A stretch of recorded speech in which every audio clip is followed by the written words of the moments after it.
না, না, আমাদের বিয়েটা কোনো সম্পর্কের মাধ্যমে হয়নি। এটা পুরোটাই পারিবারিক এবং সামাজিক মাধ্যমে হয়েছে। কত সালে বিয়েটা হয়েছিল? আমাদের বিয়েটা হয়েছে ২০১৬ সালের ২০ আগস্ট। যে ঘটনাটা ঘটেছে, ঘটনাটা সম্পর্কে আপনি কতটুকু জানেন? আমি মানে সোশ্যাল মিডিয়ার মাধ্যমে জেনেছি যে আমার হাসব্যান্ড, মানে আপনারা যেভাবে জানেন যে কোনো একটা তুচ্ছ ঘটনাকে কেন্দ্র করে মানে তার আমি এ পর্যন্ত জানি এবং তাকে আমি হসপিটালে দেখতে গিয়েছি, তার কন্ডিশনও আমি দেখে এসেছি। তখন আমি নিশ্চিত হয়েছি যে আসলে হ্যাঁ, ঘটনা সত্য। সে এখন যে প্রকৃতপক্ষে কে আমি নিজেও জানি না, মানে নিজেও কনফিউজড। যেহেতু আপনারা তাকে তাদের দম্পতি বলে আখ্যায়িত করছেন, কিন্তু আসলে যদি আপনারা মানে ডকুমেন্টস দেখতে চান, তাহলে ডকুমেন্টস অনুসারে আমি তার লিগ্যাল ওয়াইফ।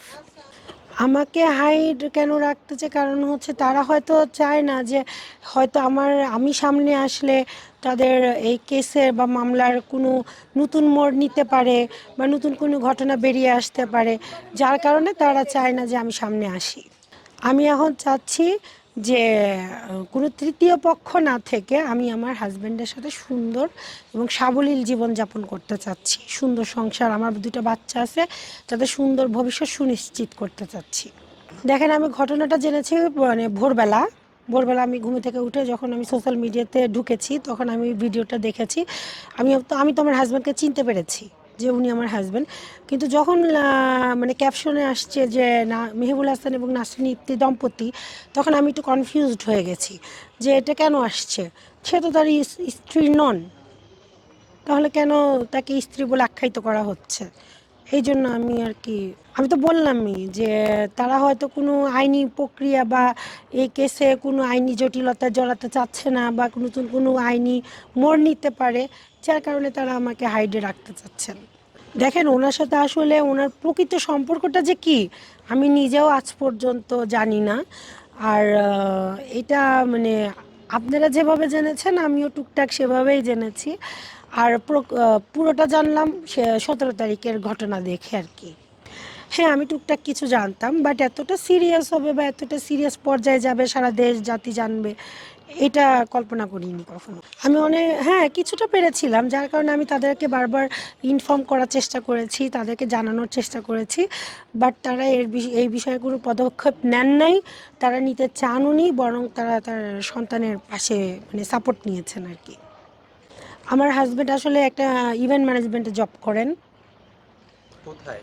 এটা হচ্ছে কুড়িলে, এনরুট ইন্টারন্যাশনালে উনি জব করেন। হ্যাঁ, যার সাথে সম্পর্ক হ্যাঁ, তিনি কি করেন? তিনি মেবি চাকরি করেন। আমি জানি না কোথায় চাকরি করেন, তবে উনি মেবি চাকরি করেন। কত বছরের সম্পর্ক তাদের আপনি জানতে পেরেছেন? এটা আমি বলতে পারবো না, এটা আমি জানি না। আমি জেনেছি মানে মাস ৩-৪-৫ আগে। তো তারপরে আমি ওনাকে বোঝানোর চেষ্টা করেছি এবং ওই মহিলাকেও আমি বারবার অনুরোধ করেছি যে আপনি আমার সংসারের মধ্যে ইনভলভ হবেন না। ইভেন আমার হাজব্যান্ডকেও অনুরোধ করেছি। বাট তারা যে ভিতরে এত দূর আগাবে বা কত দূর এগিয়েছে, এটা আমি এখনও অনিশ্চিত। হ্যাঁ, বলেছি, তাদেরকে জানিয়েছি। ইভেন আমার দেবরকে জানিয়েছি। আমার দেবর মানে তারা পদক্ষেপ নেয়নি, বরং আমাকে ব্লক মেরে দিয়েছে। ৮ বছর চলে। হ্যাঁ, বাসায়ই থাকতো, এখানেই থাকতো। না, আমি তো বললামই যে এত দূর বা এত কিছু হবে এটা কখনো আমার কল্পনায় ছিল না। বাট আমি তার বিহেভিয়ার বা তার কিছুটা পরিবর্তন খেয়াল করেছিলাম। আপনার পরিবারে কে কে আছে? আমার পরিবারে আমার বাবা, আমার মা, আমার আর ২ বোন আছেন। খারাপ ব্যবহার মানে তিনি অসুস্থ, গুরুতর অসুস্থ। তিনি আমার সাথে সেরকম খারাপ ব্যবহার করেননি, কিন্তু তিনি বা তার পরিবার আমাকে মানে দোষারোপ করছেন আর কি, যে আমি রিভিল করেছি কেন যে আমি তার স্ত্রী। তারা আমাকে বলেছেন যে আমি কেন ক্যামেরার সামনে আসলাম, আপনারা কেন এসেছেন, আর আপনারা কেন আমাকে রিভিল করছেন, ইভেন আমি কেন সামনে আসলাম, মানে আমি তার স্ত্রী, এই কথাটা আমার বলাটা ঠিক হয়নি, উচিত হয়নি। মিডিয়াতে গেছি মানে উনি এটা চাইনি, উনি আমাকে রিকোয়েস্ট করেছে আমি যেন কোনো মানে না নিই।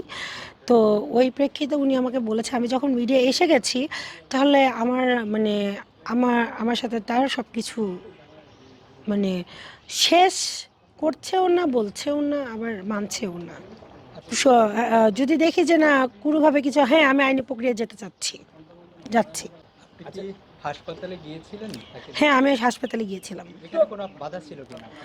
ওখানে আমার মানে তারা চায়নি আমি যাই, যে যাই, যেমন আজকে আমি তাকে ফোন করেছি, তারা আমাকে যেতে দেয়নি। আমাকে যাওয়ার পারমিশন দেয়নি, আমাকে সন্ধ্যার পরে যেতে দিয়ে বলতে বলা হয়েছে যে আমি যেন সন্ধ্যার দিকে যাই, যাতে করে আপনাদের সামনে আমাকে ফেস হতে না হয়।